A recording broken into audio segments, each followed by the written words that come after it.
நானும் ஆகாஷும் கொஞ்ச நாள் வெளியூருக்கு பிஸ்னஸ் ட்ரிப் போகலான்னு பிளான் பண்ணியிருக்கோம்.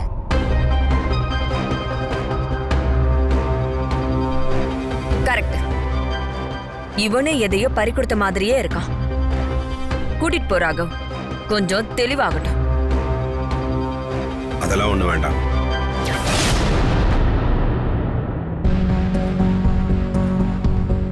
போயிட்டு வரட்டும் மனோகர். இங்க உங்க 2 பேருக்கும் பிரச்சனையா தானே இருக்கு. அவனும் கொஞ்சம் மைண்ட் டைவர்ட் ஆகி வரட்டும், நிதானமா பேசிக்கலாம். டைவர்ட் ஆகிறதுக்கு என்னமா இருக்கு? நல்ல பொண்ணா பார்த்து டக்குன்னு கல்யாணத்தை முடிப்போம். அதுக்கப்புறமா எங்க வேணாலும் போட்டோம். ராகவ் கூட தானே சித்தப்பா போறான், அதுவும் பிசினஸ் விஷயமா தானே.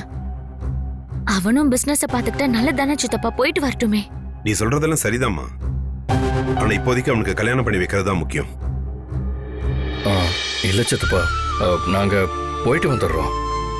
வந்ததுக்கப்புறம் ஆகாஷ் கல்யாணத்தை பத்தி பேசி ஒரு நல்ல முடிவு பண்ணலாம்.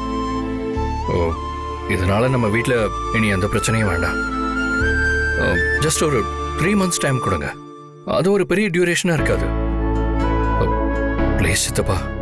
ஏங்க, ஆகாஷ் கேட்டிருந்தா கூட நீங்க பிடிவாதம் பிடிக்கிறதுல நியாயம் இருக்கு.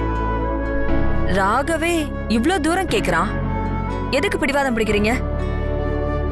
போயிட்டு வரட்டும், விடுங்க. ஆகாஷ் கல்யாணத்துக்கு ஏன் இவ்ளோ அவசரம்? நம்மள மீறி அவன் எதுவுமே பண்ண மாட்டான். நான் சொல்ல வேண்டியது சொல்லிட்டேன். நான் இப்பவே பொண்ணு விஷயமா சொல்லி வச்சிருக்கேன். ரொம்ப டைம் எடுத்துக்க வேண்டாம். இப்ப என்ன சும்மாறா? ஏங்க, ராகவும் ஆகாஷும் வந்த உடனே மத்ததெல்லாம் பேசிக்கலாம். இப்ப அவங்க போயிட்டு வரட்டும். தேங்க்ஸ் சித்தி. என்ன ராகவ், புது பழக்கம்லாம் தேங்க்ஸ் எல்லாம் சொல்லிட்டு இருக்க? நீ கேட்டு நான் ஏதாவது முடியாதுன்னு சொல்லிருக்கேனா? எந்த ஊருக்கு ராகவ் போறீங்க? அது மும்பை, புனே, சேலம், கோயம்புத்தூர்னு ஒரு ரவுண்டு இன்ஸ்பெக்ஷன் மாதிரி போலான் இருக்கோம். ஆகாஷும் கூட வர்றதுக்கு இன்ட்ரெஸ்டடா தான் இருக்கான். அதான். பரவாயில்லையே ஆகாஷ், உனக்கும் பிசினஸ்ல அக்கறை வந்துருச்சு போல. இனி ராகவுக்கும் கொஞ்சம் ரெஸ்ட் கிடைக்கும்.